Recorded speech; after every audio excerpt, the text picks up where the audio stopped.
Good evening to all of you.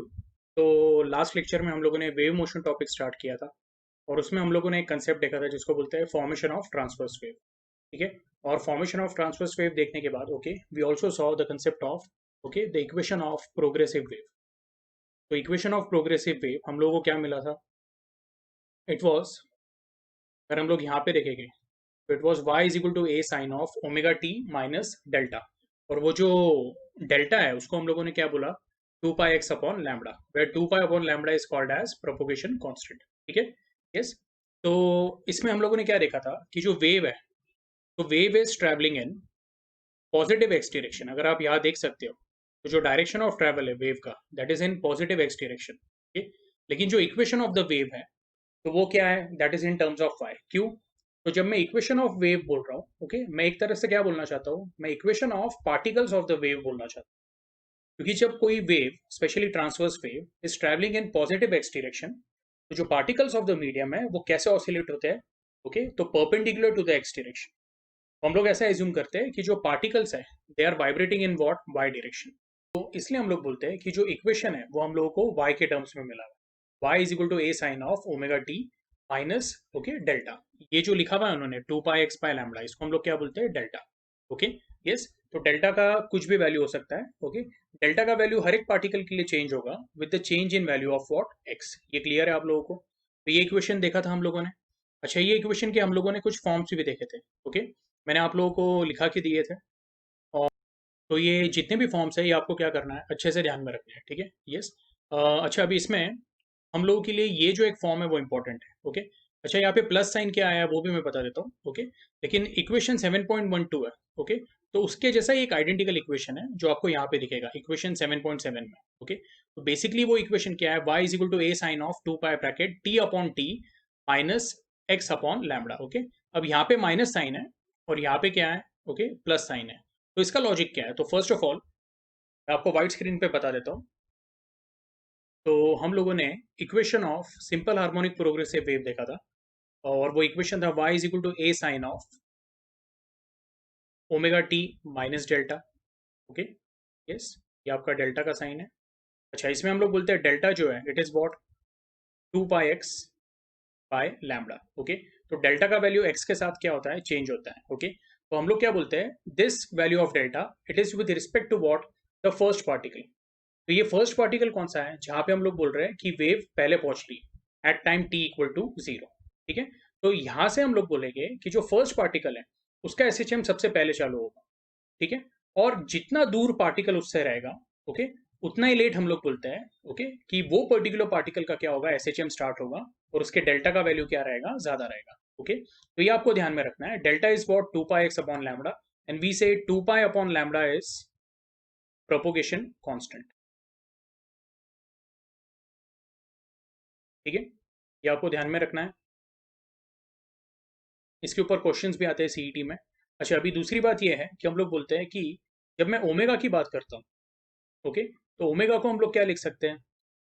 Either we can write it as 2 pi n और we can write it as 2 pi upon capital T. तो n क्या हुआ? N आप ऐसे बोल सकते हैं, n can be the frequency of transverse wave और the frequency of SHM of the particle.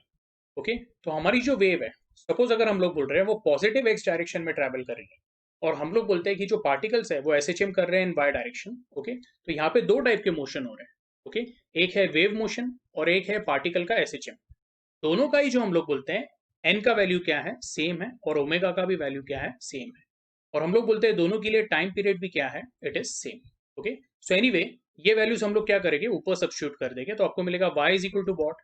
A sine of, you'll get this is as 2 pi upon capital T into small t minus delta को हम लोग क्या लिख देते हैं? 2 pi X by lambda. Okay. अच्छा, इसमें से हम लोग 2 पाई कॉमन ले लेते हैं तो आपको मिलेगा y is equal to what? A sine of 2 pi upon T by capital T minus X upon lambda.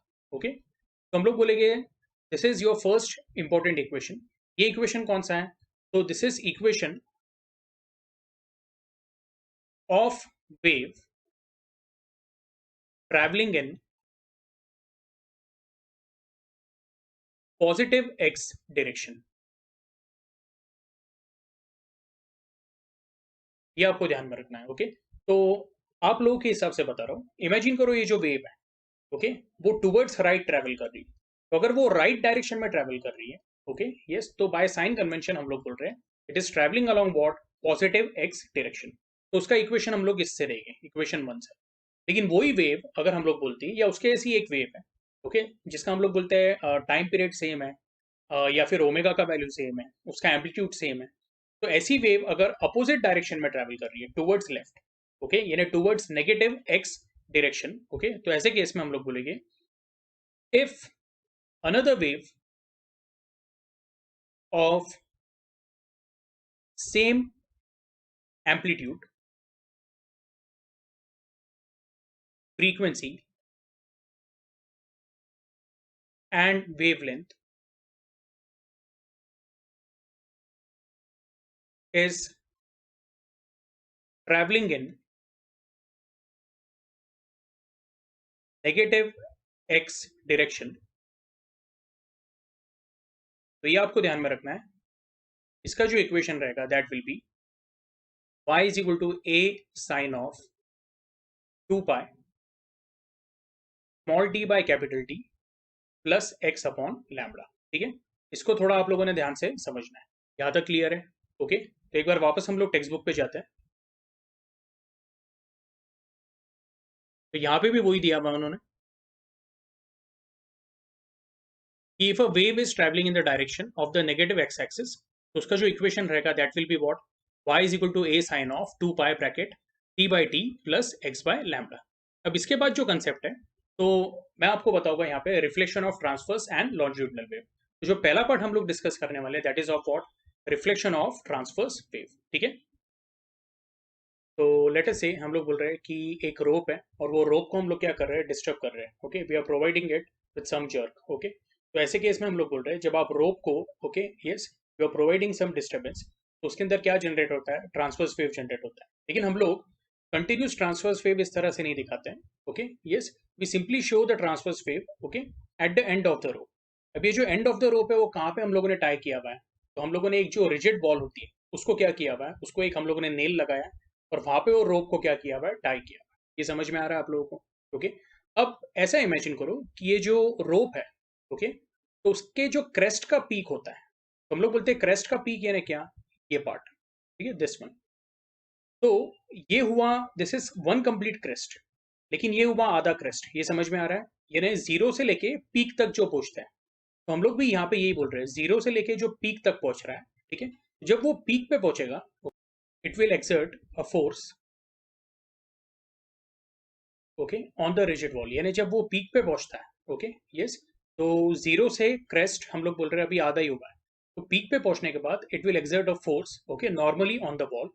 ये वॉल क्या करता है उसके अगेंस्ट, अभी हम लोग बोलते हैं वॉल का नेचर क्या है, तो वॉल का नेचर जो है इट इज वेरी रिजिड। ठीक है, रोप भी सॉलिड है, हम लोग बोलेंगे वॉल भी सॉलिड है, लेकिन अगर मैं वॉल और रोप को कंपेयर करूंगा, तो wall is a denser medium और हम लोग बोलेंगे जो रोप है, ओके, रोप क्या, it is a rare medium. Okay, ये आपको आ रहा है समझ में? तो जब वॉल के ऊपर फोर्स एक्सर्ट होता है तो वॉल तो डिफॉर्म नहीं होगी। अच्छा, वॉल जब डिफॉर्म नहीं होती है तो वो क्या करती है, it exerts an equal and opposite what, reaction force. तो जब ये equal and opposite reaction force exert होता है तो हम लोग बोलते हैं कि ये जो रोप है, ओके, जिसका क्रेस्ट इस तरह से फॉर्म हुआ है, ओके, इमीडिएटली वो रोप का फॉर्म कुछ इस तरह से हो जाता है, लाइक दिस। ये आपको आ रहा है समझ में? और हम लोग बोलते हैं कि वही डायग्राम मैंने नीचे बताया था। ओके, तो ये थी हमारी इंसिडेंट ट्रांसवर्स वेव,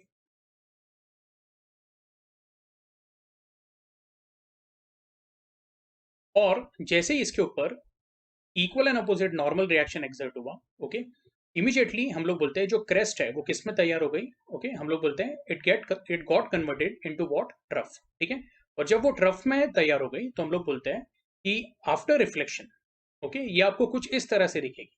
ओके, तो हम लोग बोलते हैं this is what, this is your reflected transverse wave. अब इसमें दो चीजें होती है, ओके, तो जब रिफ्लेक्शन होगा तो डेफिनेटली हम लोग बोलेंगे जो डायरेक्शन ऑफ ट्रैवल है वो तो चेंज होने ही वाला है। ओके, तो डायरेक्शन ऑफ ट्रैवल कितने इससे चेंज होता है, तो पहले अगर आप देख रहे हो तो वो पॉजिटिव एक्स डायरेक्शन में ट्रैवल कर रही है, लेकिन आफ्टर रिफ्लेक्शन जो हम लोग बोले कि वेव का डायरेक्शन है वो क्या है, अपोजिट हो गया, यानी बाय 180 डिग्री क्या हो गया, चेंज हो गया। ओके, लेकिन यहाँ पे एक और इंपॉर्टेंट बात है, हम लोग बोलते हैं कि जो क्रेस्ट था, ओके, अब वो क्रेस्ट किस में कन्वर्ट हो गया है, तो आप देख रहे हो वो ट्रफ में कन्वर्ट हो गया है। ओके, यस, तो हम लोग बोलेंगे when transverse wave is travelling through rarer medium and is incident on denser medium,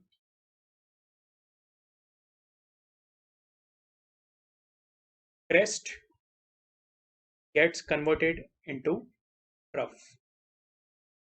okay, और ऐसे केस में हम लोग बोलते हैं जो चेंज ऑफ फेज रहेगा, ओके, या जिसको फेज चेंज भी बोलते हैं हम लोग, that will be of what, pi radian. ठीक है, यस। अब जो फेज चेंज है वो पाई रेडियन का है, तो कैसे मैं आपको समझाता हूँ, तो इसका एकदम एक सिंपल टेक्निक है समझने का। हम लोग बोलते हैं कि ये वाला जो फॉर्म है, this is half of the crest. Okay, यानी ये यहाँ पे आ गया, this is half of the crest. ठीक है, और यहाँ पे जो आपको दिखता है, ओके, तो वो इधर से स्टार्ट हो रहा है, तो this is what, this is half of the trough. Okay, तो हाफ ऑफ द ट्रफ है ना, ये पॉइंट पे आएगा, ये आपको आ रहा है समझ में। तो अगर मैं पाई बाई टू और 3 पाई बाई टू का डिफरेंस देखूँ, ओके, मैं बोलूंगा 3 pi by two minus pi by two, ये क्या हो जाएगा आपका, this will become 2 pi upon 2, that is going to be what, pi radian. ठीक है, तो ये एक छोटी सी टेक्निक है जिससे आप ये ध्यान में रख सकते हो कि हम लोग बोलते हैं डायरेक्शन तो क्या हो रहा है, 180 डिग्री से चेंज हो ही रहा है, लेकिन जो चेंज ऑफ फेस है, ओके, तो इमीडिएटली जो हाफ क्रेस्ट था, ओके, जो अपने पीक पॉइंट पे था, वो इमीडिएटली किस में कन्वर्ट हो गया, ओके, वो ट्रफ में कन्वर्ट हो गया। अच्छा, ट्रफ में भी कैसे कन्वर्ट हुआ, तो ट्रफ के पीक में कन्वर्ट हुआ, और पीक से रिमेनिंग हाफ वो कंप्लीट कर रहा है। अब ये देखिए यहाँ पे डायरेक्शन क्या है, डायरेक्शन टुवर्ड्स लेफ्ट है, यहाँ पे आपको क्या दिख रहा है, डायरेक्शन टुवर्ड्स क्या है, राइट है। तो इसको हम लोग कंपेयर कैसे कर रहे हैं, देखो, जब मैं ये वाले ट्रफ को, ओके, और ये वाले ट्रफ को कंपेयर करता हूँ, ओके, तो यहाँ पे आप लोगों ने क्या देखना है कि जो ट्रफ का, ओके, जो नेगेटिव पीक है, वहां से ये क्या हो रहा है, जीरो पे आ रहा है, ये आपको आ रहा है समझ में। तो इधर आप इसको कैसे देखोगे, ट्रफ के नेगेटिव पीक को, ओके, लेकिन हम लोग बोलेंगे आपने ये वाला साइड कंसीडर करना है, ओके, यानी टुवर्ड्स व्हाट, टुवर्ड्स राइट, और यहाँ पे जो टुवर्ड्स लेफ्ट है, ओके, तो टुवर्ड्स लेफ्ट क्यों है, तो हम लोग बोलते हैं यहाँ पे क्या हो रहा है, रिफ्लेक्शन हो रहा है, ये आपको आ रहा है समझ में। ओके, एनीवे, तो हम लोग बोलते हैं ये दोनों क्या हो गए, ओके, ये इक्विवेलेंट केसेस हो गए, और आपको ये पॉइंट और ये पॉइंट क्या मिलता है, आइडेंटिकल पॉइंट। ओके, तो बेसिकली ये तो मैंने पहले ही बोला आपको, ये पॉइंट और ये पॉइंट के बीच में हम लोग क्या बोलते हैं, फेज डिफरेंस कितना है, it is of pi radian. ये क्लियर है आप लोगों को। ओके, तो आई होप अभी आपको ये कंसेप्ट क्लियर हुआ होगा। ओके, अब जो नेक्स्ट वाला कंसेप्ट है दैट इज व्हाट, तो reflection of transverse wave, okay, but when it is incident on what, rare medium. Okay, तो यहाँ पे मैं लिख देता हूँ, this is also what, incident, okay, transverse wave, short form use कर रहा हूँ मैं यहाँ पे। ओके, अच्छा, अभी जो वेव है वो इस तरह से क्या है, तो ये मैंने जो मीडियम दिखाया है, आप इसको क्या बोल सकते हो, एज अ कुशन, या फिर हम लोग बोलते हैं कि ओके, कोई ऐसा मीडियम है, जैसे हम लोग बोलते हैं कि जो कॉम्प्रेस हो सकता है, ओके, जैसे स्पंज हो गया या कुशन हो गया, ठीक है, यस, या कोई मैट्रेस हो गया, तो उसको हम लोगों ने क्या किया हुआ है, रोप कनेक्ट करके रखा हुआ है। ठीक है, अब जब हम लोग बोलेंगे यहाँ पे half of the crest generate होगी, तो हम लोग बोलेंगे कि ये पॉइंट पे क्या होगा, एक फोर्स एक्सर्ट होगा, लेकिन जब ये फोर्स एक्सर्ट होता है तो हम लोग बोलते हैं कि जो कुशन के पार्टिकल्स हैं वो क्या हो जाते हैं, अंदर की तरफ कॉम्प्रेस होते हैं, और जब वो अंदर की तरफ कॉम्प्रेस होते हैं तो हम लोग बोलेंगे ये जो फर्स्ट लाइन है वो थोड़ी क्या हो जाएगी, पीछे हो जाएगी। मैं उसको ऐसे ड्रॉ कर देता हूँ, और ऐसे केस में हम लोग बोलेंगे कि ये जो क्रेस्ट है वो अपने आप को क्या करता है, पूरी तरह कंप्लीट कर देता है, लाइक दिस। ये आपको आ रहा है समझ में, ठीक है। ये जो रेड लाइन में बना रहा हूँ, ओके, वो मैं क्या बना रहा हूँ, कॉम्प्रेस मीडियम की लाइन बना रहा हूँ। ओके, यानी ये जो मीडियम था, लेट अस से ये कोई मैट्रेस है या कुशन है, ओके, तो जैसे ही इसके ऊपर रोप ने नॉर्मल फोर्स डाला तो वो क्या हो गया, थोड़ा अंदर की तरफ क्या हो गया, दब गया, ओके, कॉम्प्रेस हो गया। लेकिन दबने के बाद हम लोग क्या बोलते हैं, अब क्या बन गया है, वो डेंसर मीडियम बन गया है। तो जैसे ही क्रेस्ट ये पॉइंट पे कंप्लीट होती है, ओके, तो हम लोग बोलेंगे यहाँ पे भी क्या होगा, एक नॉर्मल फोर्स एक्सर्ट होगा लाइक दिस, और उसके अगेंस्ट हम लोग बोलेंगे एक रिएक्शन फोर्स एक्सर्ट होगा। अब ये पॉइंट पे हम लोग बोलेंगे कि जब रिफ्लेक्शन होगा, ओके, तो रिफ्लेक्शन इस तरह से होगा। अभी जो मीडियम की पोजीशन है वो कुछ इस तरह से है, ओके, अभी मीडियम ये स्टेट में है जो मैं रेड लाइन से दिखा रहा हूँ, ओके। तो ऐसे केस में हम लोग बोलेंगे कि जो नॉर्मल रिएक्शन है, तो नॉर्मल रिएक्शन की वजह से क्या होगा, ओके, कि वापस क्या स्टार्ट होगा, क्रेस्ट स्टार्ट होगा लेकिन अपोजिट डायरेक्शन में रहेगा, ओके। तो आपके टेक्स्ट बुक में उन्होंने ये हाफ पार्ट नहीं दिखाया है, ओके। और हम लोग बोलते हैं कि इसका कंसेप्ट क्या है, so when a incident wave is travelling through a denser medium. अब अगर मैं यहाँ पे बोलूँ this is what, this is your rope, तो रोप जो है वो कुशन के कंपैरिजन में क्या है, डेंसर है, ओके। सो नाउ यहाँ पे हम लोग बोलेंगे transverse wave is travelling from, okay, denser to what, rare medium. तो ऐसे केस में हम लोग बोलते हैं, okay, when a crest is incident it is reflected back as what, crest. ये आपको आ रहा है समझ में? अच्छा, अभी हम लोग क्या बोलेंगे, तो ऐसे केस में लेट अस से यहाँ पे क्या था, दिस वाज, आप इसको ऐसे बोल सकते हो अगर मैं ये पॉइंट कंसीडर कर रहा हूँ, ओके, यस। अब मैं जो टेक्स्ट बुक का डायग्राम है उसके हिसाब से बता रहा हूँ, तो वो जो अंदर गया क्वेश्चन वो मैं आपको नहीं बता रहा हूँ, ओके, यस। तो मैं ये दोनों पॉइंट्स क्या करता हूँ, कंसीडर करता हूँ, ओके। तो हम लोग बोलेंगे यहाँ से यहाँ तक, तो ये पॉइंट क्या है आपका, from zero to the maximum, okay, this one. तो ये हो गया आपका पाई बाय टू। और जब मैं बोलता हूँ मैक्सिमम से जीरो, तो ये वाला पॉइंट कंसीडर करते हैं, ओके, दिस वन। तो वो क्या हो गया, 5 into pi by to, okay. तो यहाँ पे हम लोग क्या बोलेंगे, जो डिफरेंस आएगा that will be 5 pi by two minus pi by two, that is equal to what, 4 pi by two, which is nothing but equal to 2 pi. अब ऐसे केस में हम लोग क्या बोल रहे हैं, अगर फेज डिफरेंस 2 पाई, ओके, यस, तो फेज डिफरेंस 0 रहा, 2 पाई रहा, 4 पाई रहा, 6 पाई रहा, ओके, तो हम लोग बोलते हैं there is no change of phase. ये आपको ध्यान में रखना है। या फिर हम लोग बोलेंगे incident wave and reflected wave are in same phase. तो मैं आपको वापस बता देता हूँ, okay. When a transverse wave is travelling from rare medium, okay, and it is incident on denser medium, तो जो क्रेस्ट है, ओके, क्रेस्ट किस में कन्वर्ट हो जाता है, ट्रफ में, ओके। तो यहाँ पे मैं लिख देता हूँ crest gets converted into trough, और अगर ट्रफ इंसिडेंट होगा तो वो किस में कन्वर्ट हो जाएगा, क्रेस्ट में, ओके, ये क्लियर है। और ऐसे केस में हम लोग बोलते हैं जो फेज चेंज होता है या चेंज ऑफ फेज होता है वो कितना होता है, पाई रेडियन का होता है, ओके। देखो चेंज ऑफ फेज यानी चेंज ऑफ डायरेक्शन नहीं, दोनों ही केस में डायरेक्शन क्या हो रहा है, रिवर्स हो रहा है। देखो पहले वो राइट में ट्रैवल कर रहा था, यहाँ पे भी वेव राइट में ट्रैवल कर रही थी, अब रिफ्लेक्शन के बाद लेफ्ट में ट्रैवल कर रही है। तो change of phase and change of direction, okay, ये दो अलग अलग चीजें हैं, ये आपको ध्यान में रखना है, ओके, यस। तो मैं यहाँ पे क्या बोल रहा हूँ कि when crest gets converted into trough और trough gets converted into crest, उसको हम लोग बोलते हैं there is a phase change of pi radian. यहाँ तक क्लियर है? अच्छा, ये वाला जो केस है हमारा, ओके, तो इसमें हम लोग क्या बोलेंगे, ओके, वी आर सेइंग कि when the incident transverse wave is traveling through a denser medium and it is incident on what, rarer medium, okay, तो ऐसे केस में जो क्रेस्ट रहेगा, ओके, वो रिफ्लेक्ट बैक कैसा होगा, एज क्रेस्ट ओनली, और जो ट्रफ रहेगा वो कैसे रिफ्लेक्ट बैक होगा, एज ट्रफ ओनली, ओके। ये सीईटी पॉइंट ऑफ व्यू से आप लोगों ने ध्यान में रखना है, इसके ऊपर एमसीक्यू आ सकते हैं आपको, ओके, यस, ये क्लियर है। और ऐसे केस में हम लोग बोलते हैं the incident wave and the reflected wave are in the same phase. ये क्लियर है? Okay, yes. तो इसको क्या करना है, आप लोगों ने अच्छे से नोट डाउन करना है, ठीक है। अब जो reflection of, okay, longitudinal wave है, okay, वो हम लोग क्या करेंगे, डायरेक्टली टेक्स्ट बुक से देख लेंगे, ओके। तो जो अगला कंसेप्ट है that is reflection of longitudinal wave. तो लॉन्जिट्यूडनल वेव में जो बेस्ट एग्जांपल है, ओके, वो हम लोग क्या लेंगे, it will be of sound wave. तो let us say a sound wave is travelling through a rare medium, rare medium यानी एयर है, तो एयर से ट्रैवल कर रहा है। तो जब वो एयर से ट्रैवल कर रहा है तो हम लोग क्या बोलते हैं, सक्सेसिव क्या होता है, कॉम्प्रेशन एंड रेरिफैक्शन। ये आपको आ रहा है समझ में? अच्छा, अभी आपके टेक्स्ट बुक में डायग्राम जो दिया हुआ है, ओके, तो वो डायग्राम में क्या दिखाया हुआ है कि रेरिफैक्शन के बाद वापस क्या आता है, कॉम्प्रेशन, और वो जो कॉम्प्रेशन है, ओके, वो किसके ऊपर इंसिडेंट है, on a rigid wall, okay. तो यहाँ पे ऐसा दिखाया हुआ है, the wave is travelling from rare medium and it is incident on what denser medium. तो ऐसे केस में हम लोग क्या बोलेंगे, if compression is incident it will get reflected back as what compression. तो इसके लिए मैं आपको एकदम सिंपल एग्जांपल देता हूँ कि इमेजिन करो ये वॉल है, ठीक है, और यहाँ से वेव ट्रैवल कर रही है। अब वेव के जगह पे हम लोग एक स्प्रिंग लेते हैं, ओके, यस। तो इमेजिन करो मैंने स्प्रिंग क्या किया हुआ है, ओके, इसको अटैच किया मैं। अब ये स्प्रिंग क्या होगी, ये स्प्रिंग कॉम्प्रेस होगी। लेकिन जब स्प्रिंग कॉम्प्रेस होती है, ओके, तो क्या वॉल पीछे की तरफ मूव होता है क्या, नहीं, okay.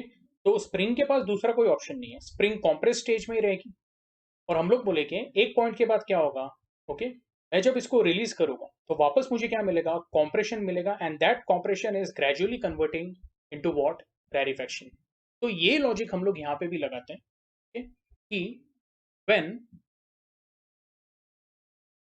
the compression of the longitudinal wave is incident, okay, it gets reflected back as what, again compression, okay, so there is change of direction, okay, लेकिन compression is reflected back as what, compression। ये समझ में आ रहा है। और in case of sound हम लोग क्या बोलते हैं, okay, when compression is reflected back as compression, okay, yes, चाहिए तो इसको मैं पूरा लिख देता हूँ। when compression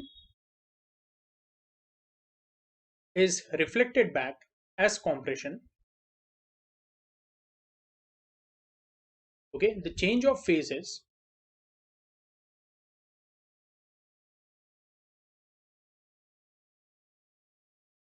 pi radian. अब लॉन्जिट्यूडनल वेव जो है ना, उसका नेचर ट्रांसवर्स वेव से क्या है, अलग है।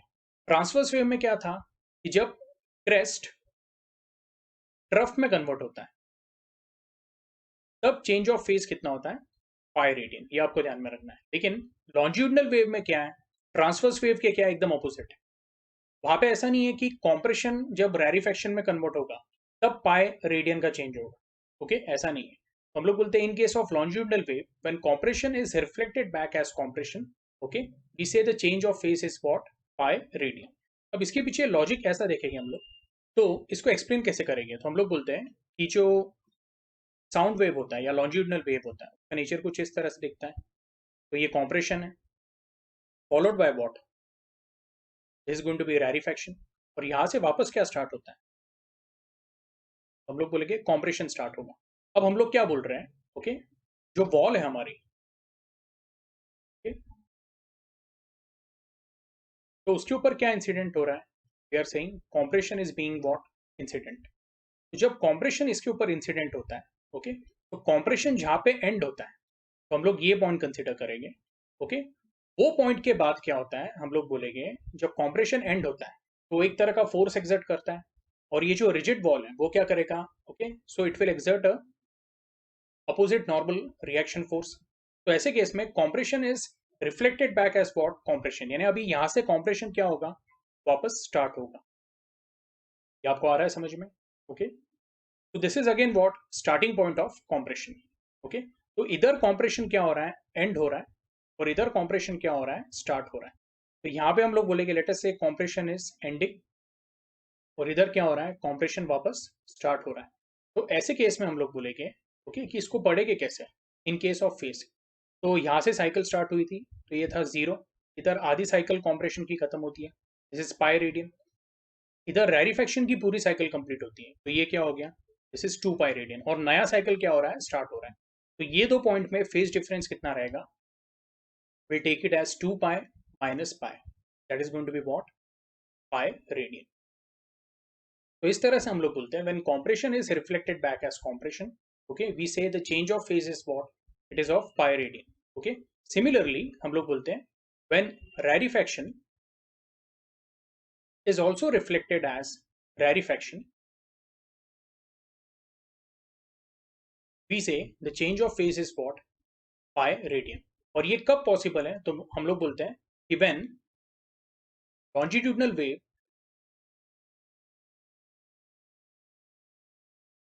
is traveling from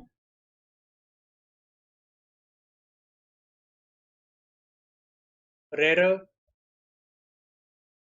to denser medium, ठीक है, यस। तो इसका मैं समरी आपको बोलूंगा, ये सिर्फ इतना ध्यान में रखना है। When a longitudinal wave is travelling from rare to denser medium, okay, हम लोग बोलेंगे compression is reflected back as compression and rarefaction is reflected back as rarefaction। ये क्लियर है? ओके, तो ये पार्ट क्या करता हूं मैं, क्लीन कर देता हूं।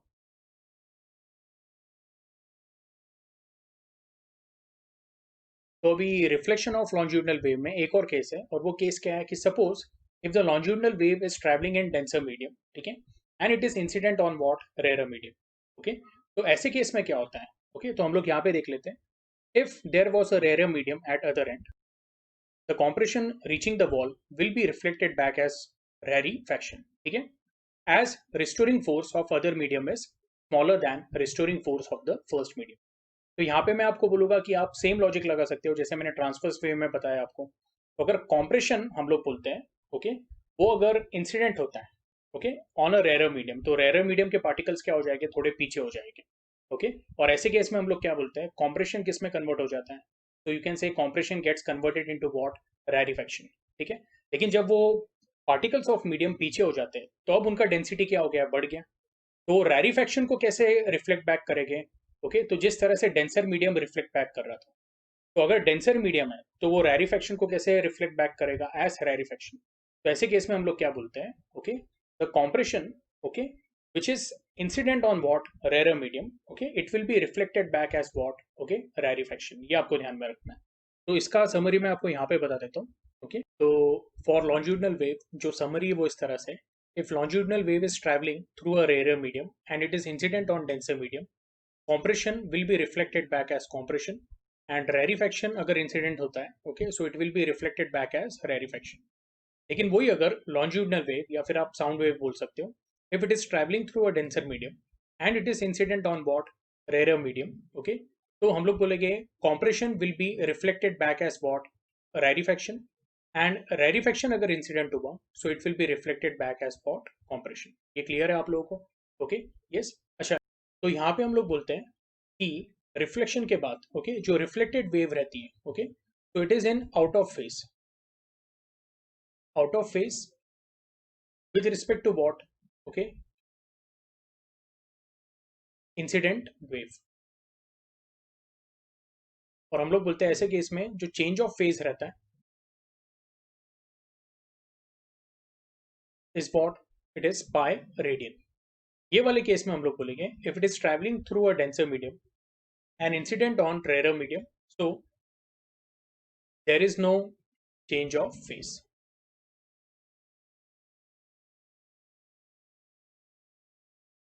ठीक है। ये आपको ध्यान में रखना है, ओके। तो ये लॉन्जिट्यूडिनल वेव के लिए हम लोग क्या बोलते हैं, या रिफ्लेक्शन ऑफ लॉन्जिट्यूडिनल वेव के लिए क्या था, समरी था। ये क्लियर है आप लोगों को, ओके। तो जैसे हम लोगों ने अभी कहा कि when a wave is travelling from, okay, rare medium to denser medium, okay, yes, या फिर हम लोग बोलते हैं कौन सी भी टाइप की वेव रही अगर वो रेयर मीडियम से ट्रैवल कर रही है और डेंसर मीडियम पे क्या है, इंसिडेंट है, हम लोग बोलते हैं there is change of phase and that change of phase is of what, pi radian, ठीक है। तो वो एक्सप्लेन करने के लिए यहाँ पे क्या है, एक मैकेनिकल एक्सपेरिमेंट है। तो दो स्पीयर है, एक बड़ा स्पीयर है, यस, और एक छोटा स्पीयर है, ठीक है। अब इसमें केस कैसा बोला हुआ है, ओके, अगर हम लोग बड़ा स्पीयर जो है, ओके, वो छोटे स्पीयर पे क्या करते हैं, okay, so we actually swing the larger sphere और वो छोटे स्पीयर पे हम लोग हिट कर रहे हैं। तो ऐसे केस में क्या होगा, जब दोनों कोलाइड हो गए तो जो बड़ा वाला स्पीयर है वो छोटे वाले स्पीयर को क्या करेगा, साथ में लेके जाएगा, ओके, यस। तो ऐसे केस में हम लोग बोलते हैं कि जो बड़ा वाला स्पीयर है, ओके, तो वो अपना मोशन क्या कर रहा है, कंटिन्यू कर रहा है, ओके, उसके ऊपर कोई भी, ओके, इफेक्ट नहीं होता है। ऐसा समझ लो एक सीजन बॉल है, ठीक है, और एक छोटा पिंग पोंग जो हम लोग बोलते हैं कि टीटी का बॉल है, ओके, टेबल टेनिस का बॉल है। अगर वो सीजन बॉल, ओके, स्विंग होके वो टीटी के बॉल को टच होता है तो उसको साथ में लेके जाएगा, ओके, यस। हम लोग बोलते हैं कि उसके मोशन पे कुछ इफेक्ट नहीं होता है। तो ये कौन सा एग्जाम्पल हुआ, ओके, ये वो एग्जाम्पल हुआ when a wave is travelling from denser medium and it is incident on what, rare medium. तो ऐसे केस में there is no change of phase, ठीक है। और जो दूसरा वाला जो केस बताया है उसमें ऐसा बोला हुआ है कि जो छोटा वाला स्पीयर है या छोटा वाला बॉल है वो बड़े वाले बॉल पे आके क्या हो रहा है, इंसिडेंट हो रहा है। तो ऐसे केस में हम लोग बोलते हैं कि जो बड़ा वाला जो स्पीयर है उसके ऊपर कोई इफेक्ट नहीं होता है, लेकिन जो छोटा वाला स्पीयर है उसका डायरेक्शन क्या हो जाता है, रिवर्स हो जाता है, ओके। तो इसका मतलब क्या हुआ, ओके, हम लोग बोलते हैं कि this is equivalent to what, So when a wave is traveling through a rarer medium and it is incident on what denser medium, तो उसका फेस क्या होता है, चेंज होता है। यहाँ पे भी ऐसे ही हो रहा है। यहाँ पे भी जो वेव है वो कौन सा कंसीडर करेंगे हम लोग, it is sphere B. Okay, और वो किस पे इंसिडेंट है, तो हम लोग बोलते हैं कि यहाँ पे जो मीडियम है वो क्या है, दैट इज स्फीयर ए। पिछले केस में उल्टा था, जो हमारी वेव थी, ओके, वो कौन सी थी, स्फीयर ए थी, और वो किस पे इंसिडेंट थी, rare medium, which is what, sphere B. तो ऊपर वाले केस में हम लोग बोलते हैं there is no change of phase, यहाँ पे हम लोग बोलते हैं there is what, change of phase. और वो कैसे समझते हैं हम लोग, तो ये जो स्पीयर है, छोटा वाला स्पीयर जब बड़े पे इंसिडेंट होता है तो बड़ा वाला मूव नहीं होता है, तो it acts as what, denser medium. In fact जो छोटा वाला स्पीयर है वही अपना डायरेक्शन क्या कर देता है, रिवर्स कर देता है। ओके, तो अभी आपको आया समझ में। ओके, मैं वापस ये पूरे एक्सपेरिमेंट का कंक्लूजन बताता हूँ। ओके, कि अगर हम लोग बोलते हैं कि wave is travelling from rare medium to denser medium, okay, ध्यान से सुनना है, rare medium to denser medium there will be change of phase, okay, which is shown by the below diagram. और अगर हम लोग बोलते हैं कि वो जो चेंज ऑफ फेज है उसको मेजर करेंगे तो कितना है, it is of pi radian. लेकिन अगर मैं बोल रहा हूँ if a wave is travelling from denser medium and it is incident on rare medium, then there is no change of phase. वो किससे अपने को समझ में आता है, बाय द अबाउ डायग्राम। ठीक है, ये क्लियर है आप लोगों को। ओके, तो इसके बाद जो नेक्स्ट कंसेप्ट है दैट इज ऑफ व्हाट, तो it is of superposition of waves. ठीक है, यस। तो जो आपका नेक्स्ट कंसेप्ट है, okay, that is superposition of waves. तो हम लोगों ने इंटरफेरेंस टॉपिक में भी सीखा हुआ है। Okay, what exactly is superposition of the waves. Okay, so we say when two or more waves, okay, they arrive at a point simultaneously, तो हर एक जो वेव है, each wave, okay, it will produce its own effect, okay, which will be independent of what, the effect produced by other wave। और हम लोग बोलते हैं वहां पे जो रिजल्टेंट इफेक्ट होगा that will be vector sum of what, all the effect। तो इन केस ऑफ लाइट वेव हम लोग क्या बोलेंगे, वहां पे हम लोग इंटेंसिटी ऑफ लाइट कंसिडर करेंगे। ओके, लेकिन इन case of mechanical waves, okay, तो हम लोग वहां पे क्या कंसिडर करेंगे कि कितना एनर्जी ट्रांसफर हो रहा है and what will be the displacement of the particle by the each wave. तो जो रिजल्टेंट डिस्प्लेसमेंट रहेगा, ओके, या फिर जो रिजल्टेंट एसएचएम रहेगा, okay, so that will be what, so that will be the combination of what, the SHM produced by the different waves which are arriving at that point. ठीक है, इसको हम लोग कैसे देख सकते हैं, तो यहाँ पे आपके टेक्स्ट बुक में भी दिया हुआ है, when two or more waves traveling through a medium arrive at a point, okay, of the medium simultaneously, each wave produces its own displacement। अब यहाँ पे हम लोग डिस्प्लेसमेंट क्यों बोल रहे हैं, हम लोग बोलते हैं यहाँ पे हम लोग मैकेनिकल वेव्स कंसिडर कर रहे हैं। ठीक है, hence the resultant displacement at that point is equal to what, the vector sum of displacement due to all waves। ठीक है, इन केस ऑफ लाइट वेव्स हम लोग बोलते हैं डिस्प्लेसमेंट्स के जगह पे वी कंसिडर व्हाट, तो इंटेंसिटी ऑफ लाइट। तो कुछ जगह पे हम लोग बोलते हैं कि इंटेंसिटी ऑफ लाइट क्या हो जाती है, एकदम मैक्सिमम हो जाती है। ओके, तो वहां पे हम लोग क्या बोलते हैं कि सुपरपोजिशन इस तरह से हुआ है कि इफेक्ट मैक्सिमम हो गया, and we call it as what, constructive interference. Okay, और कुछ जगह पे हम लोग बोलते हैं इफेक्ट ऐसा होता है कि जो इंटेंसिटी ऑफ लाइट रहती है, okay, वो क्या हो जाती है, लिटरली जीरो हो जाती है। तो ऐसे केस में हम लोग बोलते हैं वो क्या हो गया, डिस्ट्रक्टिव इंटरफेरेंस। सेम हम लोग बोलते हैं मैकेनिकल प्रोग्रेसिव वेव्स के लिए भी क्या है, एप्लीकेबल है। तो इसमें एक और कंसेप्ट ऐसा है कि अगर आपको प्रॉपर, ओके, इंटरफेरेंस पैटर्न चाहिए ना, proper constructive interference and proper destructive interference, तो इसमें हम लोग बोलते हैं जो दोनों, ओके, वेव्स ट्रैवल जो हो रहे हैं and which are arriving at a common point, okay, तो उनका हम लोग क्या बोलेंगे, एम्पलीट्यूड सेम होना चाहिए। ओके, और उनका फ्रीक्वेंसी भी क्या होना चाहिए, सेम होना चाहिए। इनफैक्ट हम लोग बोलते हैं इन केस ऑफ लाइट ऐसे जो दो अलग अलग वेव्स हैं, ओके, जिनका एम्पलीट्यूड सेम है और फ्रीक्वेंसी भी सेम है, ओके, प्लस हम लोग बोलते हैं कि उनका जो फेज डिफरेंस है, okay, it is what, it is constant through out. तो ऐसे केस में हम लोग उसको क्या बोलते हैं, कोहेरेंट सोर्स। ये हम लोगों ने इंटरफेरेंस टॉपिक में सीखा था।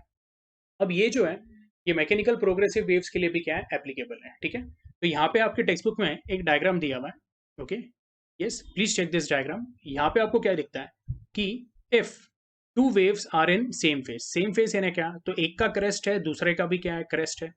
तो जब वो, ओके, इंटरफेयर करेंगे, सुपरपोज करेंगे, ओके, तो वो केस में हम लोग क्या बोलेंगे, कंस्ट्रक्टिव इंटरफेरेंस होगा। और हम लोग बोलेंगे यहाँ पे एम्पलीट्यूड क्या हो जाता है, बढ़ जाता है। तो देखिए इधर ए था, ये भी ए है, और एम्पलीट्यूड क्या हो गया, बढ़ के ट्वाइस ए हो गया। ठीक है, अब ये कैसे हुआ है, तो इसके इक्वेशन जो है वो हम लोग क्या करेंगे, ओके, जो इंटरफेरेंस है, डिफ्रैक्शन है, उसमें देख लेंगे। ठीक है, लेकिन अभी इतना ध्यान में रखो कि यहाँ पे क्या हो रहा है, देयर इज कंस्ट्रक्टिव इंटरफेरेंस। ठीक है, इधर भी देखिए कि इधर ट्रफ है, और सेकेंड वेव के लिए भी क्या है, ट्रफ है। तो दोनों का क्या हो रहा है, दोनों के जो ट्रफ है उनके एम्पलीट्यूड ऐड होके यहाँ पे आपको एम्पलीट्यूड क्या मिल रहा है, -2 है। तो ये भी क्या है, this is a case of what, okay, again constructive interference. तो ये केस में हम लोग बोल रहे हैं जो रिजल्टेंट वेव है, ओके, यस, वो क्या दिखा रहा है आपको, कंस्ट्रक्टिव इंटरफेरेंस दिखा रहा है। ऑन अदर हैंड हम लोग यहाँ पे क्या बोलेंगे, okay please pay attention, if you see कि जो पहली वाली वेव है उसका क्या आ रहा है, क्रेस्ट आ रहा है, साइमल्टेनियसली दूसरी वाली वेव का क्या आ रहा है, ट्रफ आ रहा है। ओके, तो ऐसे केस में हम लोग बोलेंगे दोनों जो वेव्स हैं उनका फेज डिफरेंस कितना है, पाई रेडियन का है। ओके, यस, और हम लोग बोलते हैं they are out of phase. पिछला वाला केस क्या था, देवर इन फेज, यहाँ पे क्या है, आउट ऑफ फेज। तो हम लोग बोलेंगे कि एक दूसरे का ये लोग इफेक्ट क्या करेंगे, ओके कैंसिल कर लेंगे, ओके या नलीफाई कर देंगे। तो यहाँ पे हमें क्या मिल रहा है, ये जो पीक था दोनों का, इधर का क्रेस्ट और इधर का ट्रफ, वो एक तरह से क्या हो गया, एक दूसरे को कैंसिल कर दिया और आपको क्या मिल रहा है, लिटरली जीरो डिस्प्लेसमेंट मिल रहा है। तो ये जो केस है आपका वो किसका है, डिस्ट्रक्टिव इंटरफेरेंस, ठीक है। और वापस उन्होंने कंस्ट्रक्टिव इंटरफेरेंस का एक केस दिया हुआ है, तो इधर ट्रफ है इधर भी ट्रफ है, तो रिजल्टेंट एम्पलीट्यूड इंक्रीज हो गया है, इधर क्रेस्ट है इधर भी क्रेस्ट है, तो रिजल्टेंट ओके यहाँ पे एम्पलीट्यूड क्या हो गया है, पॉजिटिव हो गया और इंक्रीज हो गया, ठीक है। तो इसको हम लोग क्या बोलेंगे, yes this is called as again what, constructive interference. तो हम लोग बोलते हैं कि जो इंटरफेरेंस फिनोमेना है, ओके वो हर टाइप के वेव के लिए क्या है, एप्लीकेबल है, ठीक है। यानी वो लाइट वेव के लिए भी एप्लीकेबल है, it is also applicable for what, transverse wave, and it is also applicable for sound waves. अब वो साउंड वेव्स में एप्लीकेबल है, ओके तो उसके लिए हम लोगों ने क्या किया है, वो प्रूव करने के लिए okay we have perform a Quincke's tube experiment. Okay, तो मैं चाहता हूँ कि क्विंग्स ट्यूब एक्सपेरिमेंट आप लोग खुद से एक बार पढ़ लेना है, ठीक है। अगर इसमें कुछ डाउट रहा ओके तो हम लोग क्या करेंगे, ग्रुप के ऊपर मैं वो क्या कर दूंगा, आपको क्लियर कर दूंगा। फिलहाल मैं ओके एकदम इसको शॉर्ट वे में समराइज कर देता हूँ। यहाँ पे ये जो आपको ट्यूब दिख रही है, ओके इसका लेंथ क्या है, फिक्स है। और ये जो ट्यूब है ओके राइट साइड की, ओके जो मूवेबल ट्यूब है, ओके हम लोग क्या बोलेंगे, उसका लेंथ क्या कर सकते हैं, हम लोग वेरी कर सकते हैं। तो पहले वाले केस में यहाँ पे क्या है, फ्रीक्वेंसी जनरेटर। फ्रीक्वेंसी जनरेटर यानी क्या है, तो एक तरह से समझ लो एक पर्टिकुलर फ्रीक्वेंसी का साउंड क्या करेगा, वो जनरेट करेगा। अब ये साउंड जब ट्रैवल होगा तो वो इधर से भी जाएगा और इधर से भी जाएगा। इमेजिन करो कि पहला वाला केस जो है हम लोग बोलते हैं कि साउंड इक्वल डिस्टेंस ट्रैवल कर रहा है दोनों ही साइड से। तो इधर से जो डिस्टेंस ट्रैवल करेगा और इधर से जो डिस्टेंस ट्रैवल करेगा, यानी दोनों जो यू है उनका लेंथ क्या है, सेम है। अभी आपके डायग्राम में वो दिख नहीं रहा है, ओके क्यों, तो हम लोग बोलते हैं कि जो राइट साइड का जो यू है उसका लेंथ क्या कर सकते हैं, हम लोग चेंज कर सकते हैं, ठीक है। तो ऐसे केस में क्या बोलेंगे हम लोग, if both the waves, okay यानी ये जो एक सिंगल साउंड वेव था उसके दो पार्ट हो गए, और ये जो बोथ वेव्स है they are travelling same distance, तो ऐसे केस में इनका पार्ट डिफरेंस क्या रहेगा, जीरो रहेगा, ओके। और जब उनका पार्ट डिफरेंस जीरो रहता है तो हम लोग बोलते हैं फेज डिफरेंस भी क्या रहेगा, फेज डिफरेंस भी क्या रहेगा, इट विल बी जीरो। क्योंकि हम लोगों ने डेल्टा का फॉर्मूला देखा है, डेल्टा क्या है, it is 2 π x upon lambda. तो लेट अस से x क्या है, हम लोग बोलते हैं पार्ट डिफरेंस है। If x is what, x is zero, तो डेल्टा का भी वैल्यू क्या रहेगा, जीरो। ऐसे केस में हम लोग क्या बोलेंगे, यहाँ पे आपको मैक्सिमम साउंड सुनाई आएगा ड्यू टू कंस्ट्रक्टिव इंटरफेरेंस। अब इसमें और क्या बताया हुआ है, ये जो मूवेबल जो ट्यूब है आपकी यू शेप की जो ट्यूब है, इसका आप लेंथ इंक्रीज करते हो by what value, by value lambda by to. तो जैसे ही लैम्डा बाई टू से आप इंक्रीज करते हो ओके तो हम लोग क्या बोलते हैं कि यहाँ पे जो साउंड है वो एकदम से क्या हो जाता है, जीरो हो जाता है। क्यों, तो इसके पीछे रीजन है, यहाँ पे लेटेस्ट से कि it is travelling a distance x, लेकिन इधर कितना डिस्टेंस ट्रैवल कर रहा है वो x plus lambda by to. तो हम लोग बोलेंगे इनका पार्ट डिफरेंस क्या हो जाएगा, लैम्डा बाई टू। तो पार्ट डिफरेंस अगर लैम्डा बाई टू हुआ ओके तो हम लोग बोलते हैं फेज डिफरेंस क्या हो जाता है, इट बिकम्स पाई। देखो डेल्टा का फॉर्मूला क्या है, 2 π x अपॉन लैम्डा। x का वैल्यू आप लैम्डा बाई टू डालो, तो lambda by two upon lambda क्या हो जाएगा, it will become okay half, and half into 2 π is what, तो it is going to be pi. इसका मतलब क्या है कि अभी ये जो दोनों वेव्स आ रही है उनका फेज डिफरेंस कितना है, पाई है, they are out of phase. और ऐसे केस में हम लोग क्या बोलेंगे, ओके जब दो वेव्स आउट ऑफ फेज आती है ओके तो जैसे ट्रांसवर्स वेव में हम लोगों ने देखा था कि क्रेस्ट ट्रफ का इफेक्ट क्या कर देती है, कैंसिल कर देती है। तो यहाँ पे हम लोग बोलेंगे कि एक जगह पे शायद कॉम्प्रेशन आ रहा है और दूसरी जगह पे साइमल्टेनियसली क्या आ रहा है, रैरिफैक्शन आ रहा है, ओके। और हम लोग बोलते हैं यहाँ पे जो रिजल्टेंट साउंड आता है या साउंड का जो हम लोग बोलते हैं लाउडनेस आता है या एम्पलीट्यूड आता है, वो क्या हो जाता है, इट बिकम्स जीरो। अब इसके आगे जो ट्यूब का लेंथ वेरी कर सकते हैं उसका लेंथ हम लोग और इंक्रीज करते हैं by what, value lambda by to. तो इस साइड पे अभी लेंथ कितना अवेलेबल, x, और इस साइड पे जो लेंथ है अवेलेबल वो क्या रहेगा, x plus lambda by two, और अभी नया वाला lambda by to. Okay so x plus lambda by two plus lambda by to, तो वो हो जाता है x प्लस लैम्डा। यानी अभी दोनों का जो हम लोग बोलेंगे पार्ट डिफरेंस है that is of what, lambda. अगर पार्ट डिफरेंस लैम्डा है तो हम लोग बोलते हैं कि फेज डिफरेंस कितना होगा, 2 π। ऐसे केस में इमीडिएटली साउंड क्या हो जाता है?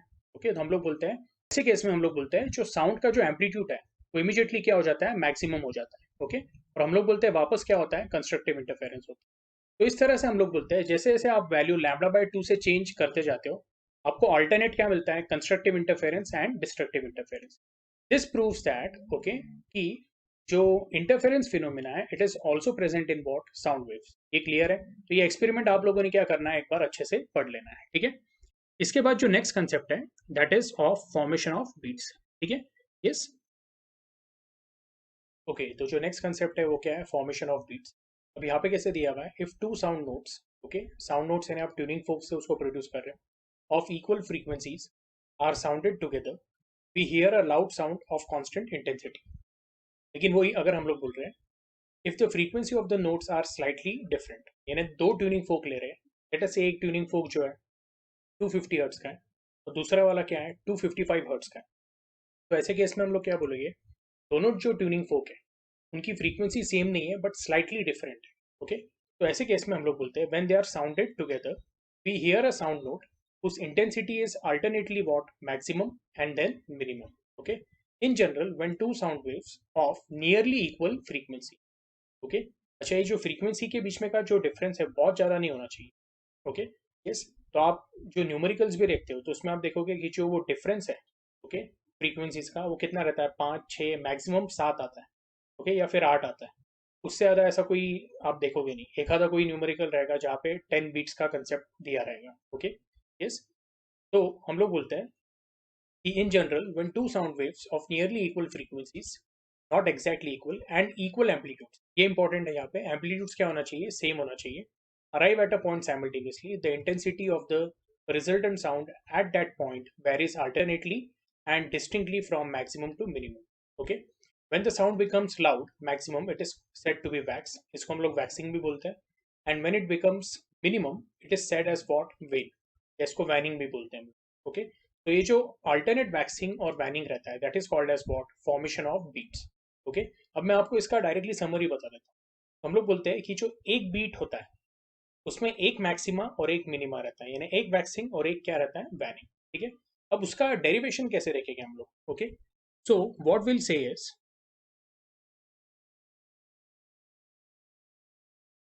यहाँ पे they have given analytical method to find the frequency of beats. Okay, ये क्लास में भी लिया हुआ है। ओके, बहुत सिंपल है।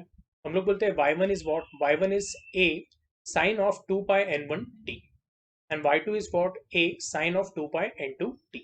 अब देखो, आप y1 और y2 को अगर कंपेयर करोगे तो उसमें आपको पता चलेगा कि दोनों का एम्पलीट्यूड क्या है? सेम है, लेकिन जो फ्रीक्वेंसीज ली हम लोगों ने वो अलग अलग ली है। ओके, और ऐसे केस में हम लोग बोलेंगे जो रिजल्टेंट डिस्प्लेसमेंट रहेगा it will be given by what? Capital Y which is equal to what? y1 plus y2। तो y1 एंड y2 के वैल्यूज हम लोग यहाँ पे सब्स्टिट्यूट करेंगे RHS पे, तो आपको मिलेगा a sine 2 pi n1 t plus a sine 2 pi n2 t। ठीक है, एक काम करते हैं, हम लोग इसको अलग से यहाँ पे सॉल्व भी कर लेते हैं। ठीक है, तो we are saying y is equal to what? y1 plus y2। जो y1 है वो हम लोग बोलते हैं it is a sine of 2 pi n1 t and this is a sine of 2 pi n2 t। इसमें से a बाहर ले लो, आपके पास क्या रहेगा? Sine of 2 pi n1 t plus sine of 2 pi n2 t। Okay, अच्छा, अभी यहाँ पे कौन सा फॉर्मूला यूज करोगे आप? तो एक फॉर्मूला है which is sine c plus sine t।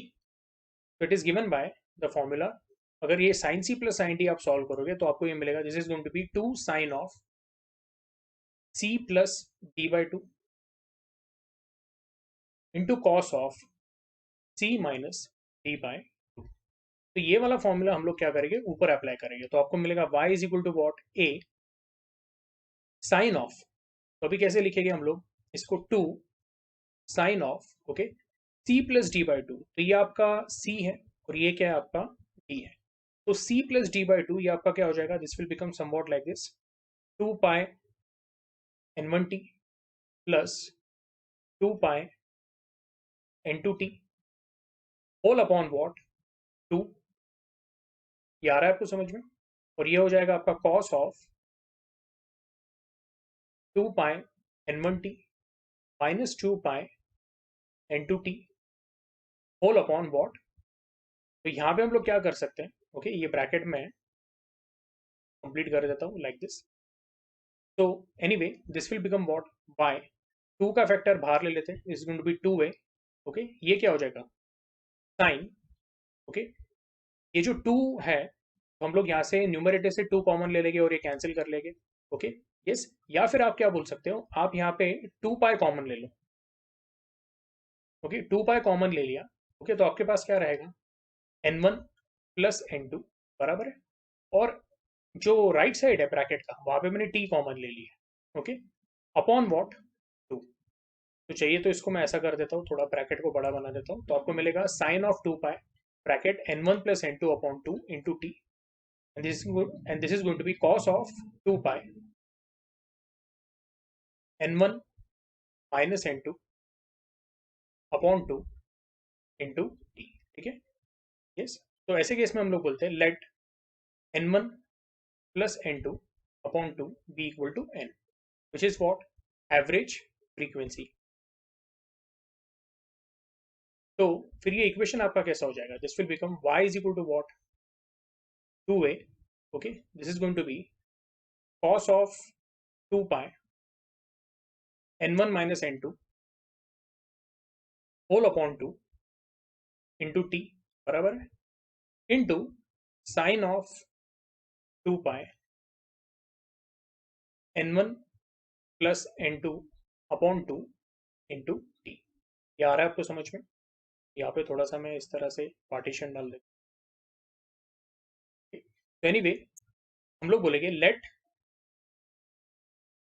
ये जो पूरा है टर्म, ओके इसको मैं r बोल देता हूँ, let r be equal to 2a cos of 2 pi bracket n1 minus n2 upon 2 into T.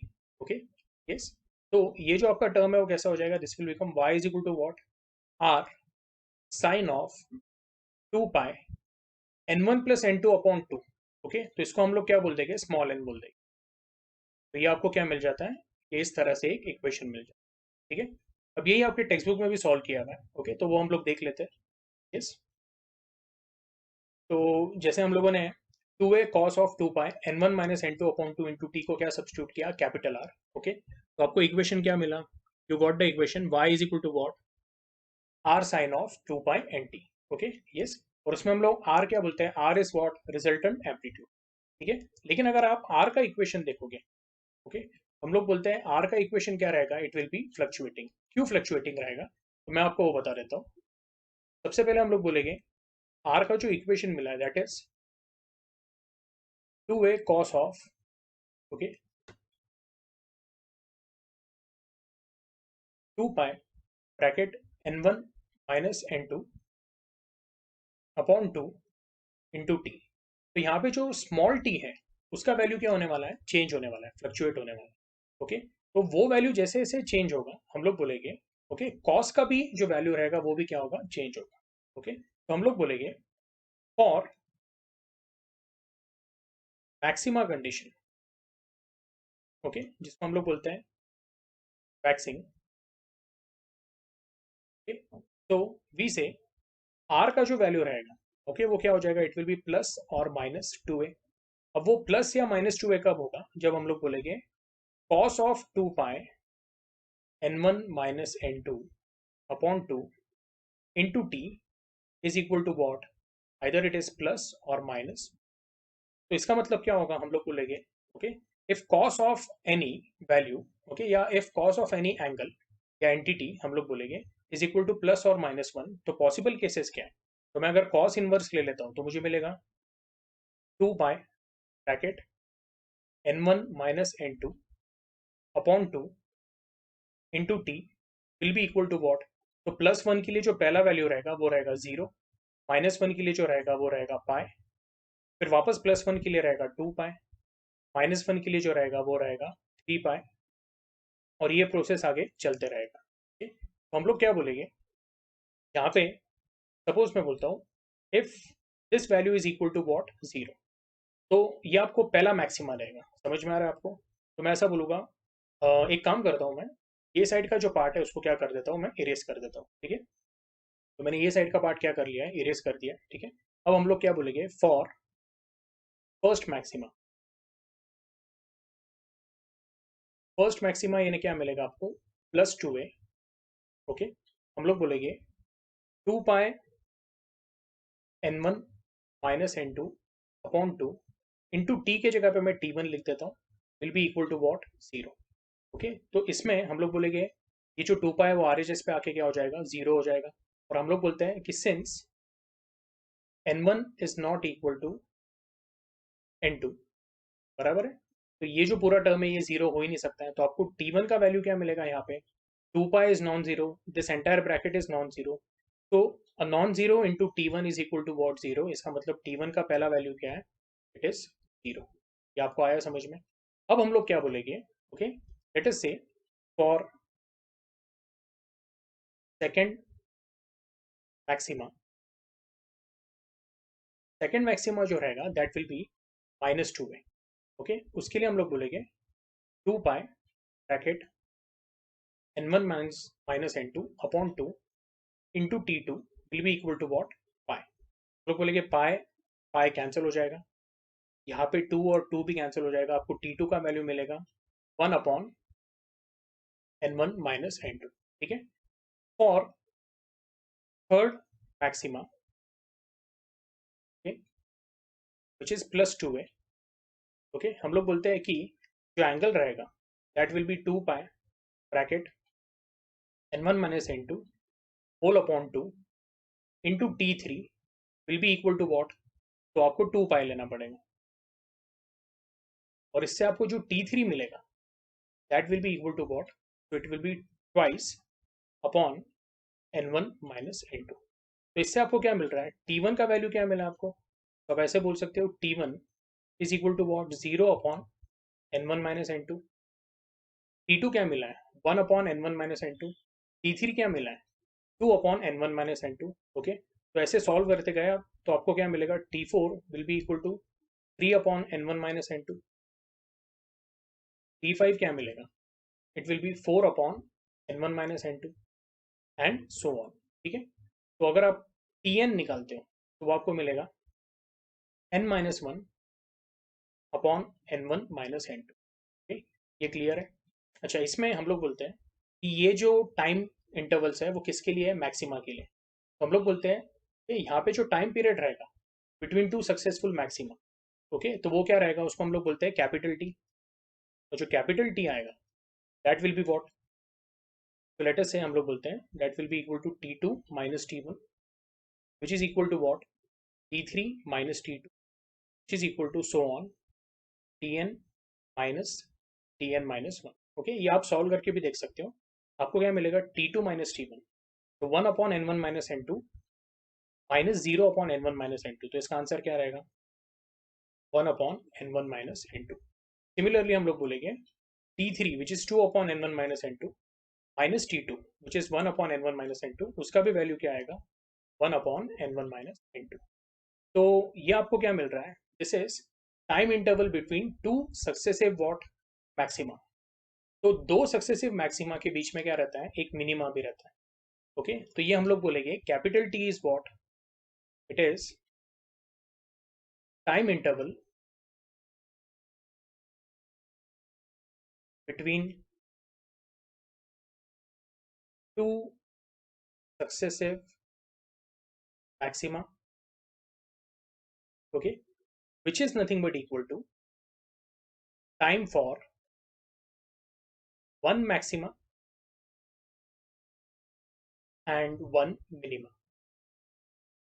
ये आपको आ रहा है समझ में, क्योंकि दो मैक्सिमा जो रहते हैं तो उसके बीच में क्या रहता है, एक मिनिमा रहता है। तो हम लोग बोलेंगे जो time interval between two successive maxima रहता है that is also equal to what, time interval for, या time interval required for one maxima and one minima, which can be said it is nothing but equal to a time period of a beat। Okay, तो time period of beat किससे देते हैं हम लोग, t is equal to 1 upon n1 minus n2। तो हम लोग बोलेंगे फ्रीक्वेंसी ऑफ बीट जो रहेगा, ओके, नॉर्मली हम लोग उसको कैपिटल एन से देंगे. Capital N will be equal to what, 1/t, which is equal to what, n1 minus n2. Given that n1 is what, greater than n2, तब ये beat का वैल्यू क्या आएगा, पॉजिटिव आएगा. ठीक है. यस. तो आई होप आपको ये जो beat frequency is equal to what, n1 minus n2, इसका डेरिवेशन समझ में आया. ओके. ये एक बार टेक्स्ट बुक में भी देख लो आप. तो टेक्स्ट बुक में भी उन्होंने वही बोला हुआ है कि जो आपको फ्रीक्वेंसी ऑफ बीट या बीट फ्रीक्वेंसी जो मिलेगी, that is what, capital N which is equal to n1 minus n2. ठीक है. और यहाँ पे दिया हुआ है the resultant intensity of sound consists of alternate maxima waxing and minima waning of sound. Okay, from equation 7.18 and 7.19, ये आप लोगों ने देख लेना है. ठीक है. उसके बाद फिर जो इंटेंसिटी बोला हुआ है. ओके. यस. तो intensity of sound eight point of interference. अब ये जो है, ये हम लोग क्या करेंगे ना, तो ये पूरा जो पार्ट है ये अच्छे से हम लोग इंटरफेरेंस एंड डिफ्रैक्शन में देखने वाले. ठीक है. और ये आप लोगों को शायद पता भी रहेगा, I max is proportional to what, 4 times a square, and I minimum is what, 0. Okay. तो ये पार्ट अभी हम लोग क्या करते हैं, फिलहाल साइड में रखते हैं. लेकिन मैं सिर्फ इतना पूछना चाहूँगा आप लोगों को कि आई होप आप लोगों को जो बीट का कंसेप्ट है, ओके, वो समझ में आया. एंड फ्रीक्वेंसी ऑफ बीट किससे दिया जाता है, capital N which is equal to what, n1 minus n2. यहाँ तक क्लियर है. ओके. अब इसका जो लास्ट पार्ट बाकी है, that is what, Doppler effect in sound. Okay. तो अभी हम लोग टॉपिक के लास्ट पार्ट पे आ गए, विच is what, Doppler effect in sound. Now what exactly is Doppler effect in sound. Okay. तो हम लोग बोलते हैं the apparent change in the frequency of sound due to the relative motion between the source of sound and the observer or the hearer is called as what. Okay, Doppler effect in sound. यानी जो sound को सुन रहा है, okay, yes, the one who is hearing the sound, उसमें और जो sound source है, अगर उसके बीच में, दोनों के बीच में there is some kind of relative motion, then we observe what, Doppler effect. Okay. तो डॉपलर इफेक्ट में आपको बस एक फॉर्मूला ध्यान में रखना है, विच इज एपरेंट फ्रीक्वेंसी, यानी जो एक्चुअल जो साउंड का फ्रीक्वेंसी है, ओके, वो तो चेंज नहीं होती, लेकिन जो ऑब्जर्वर है उसको ऐसा फील होता है due to the relative motion between the source of sound and the observer himself. Okay. तो जो एपरेंट फ्रीक्वेंसी जो उसको सुनाई आती है, उसका जो फॉर्मूला है, that is n a is equal to what, n into bracket v plus minus v o upon v minus plus v s. Okay. यहाँ पे v क्या है, v is velocity of sound.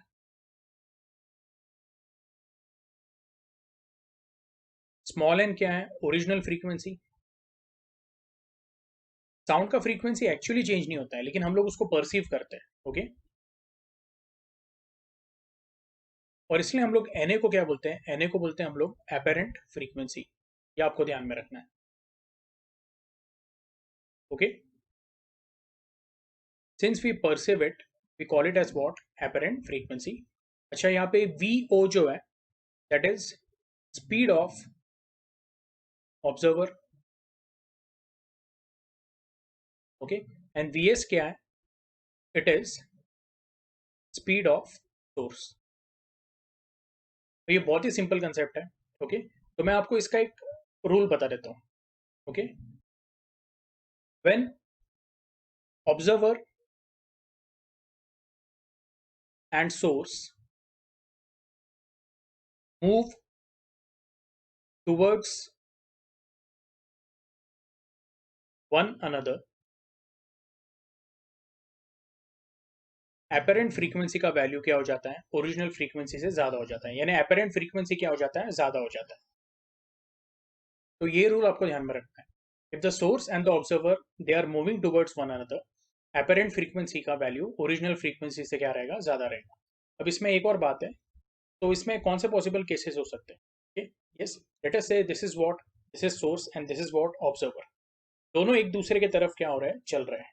ठीक है. यस, या दोनों एक दूसरे की तरफ मूव हो रहे हैं. तो इसको भी हम लोग क्या बोलेंगे, they are moving towards one another.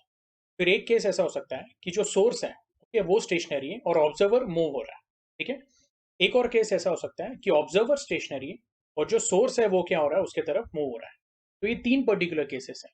तो इसमें हम लोग क्या बोलेंगे, पहला वाला जो केस रहेगा, वी आर गोइंग टू से if observer and source both are moving towards one another. ठीक है, अब ये केस में देखो तो आपका फॉर्मूला क्या होगा, इसमें कॉमन सेंस लगाना है आपको। एपरेंट फ्रीक्वेंसी ज़्यादा चाहिए।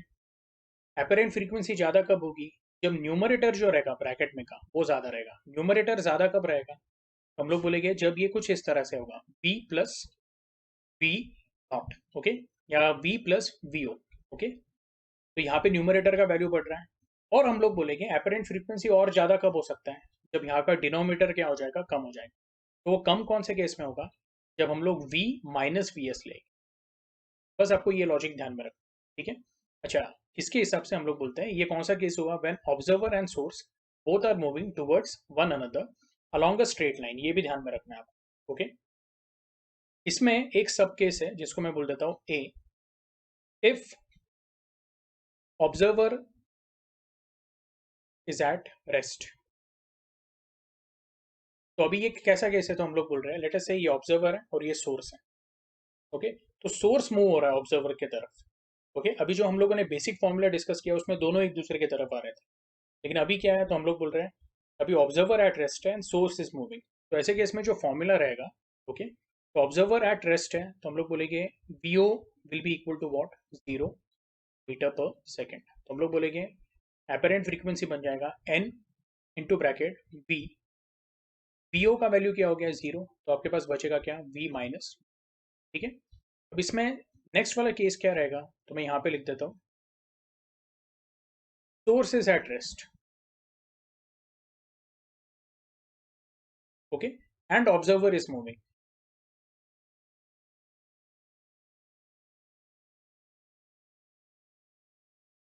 सब कुछ सेम रहेगा, बस फॉर्मूले में क्या होगा, तो जो न्यूमरेटर रहेगा वो रहेगा v प्लस वी ओ, लेकिन डिनोमीटर में क्या रहेगा, सिर्फ v रहेगा, क्योंकि vs का वैल्यू क्या है, सोर्स इज एट रेस्ट, तो vs क्या हो गया है, इट इज 0 मीटर पर सेकेंड।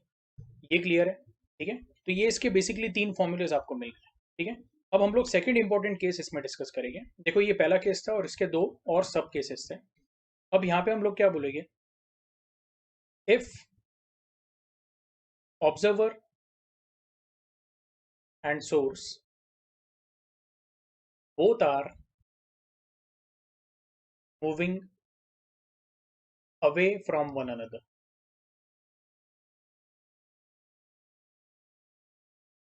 तो ऐसे केस में हम लोग बोलेंगे एपरेंट फ्रीक्वेंसी का जो फॉर्मूला रहेगा n a, that will be what, n into bracket.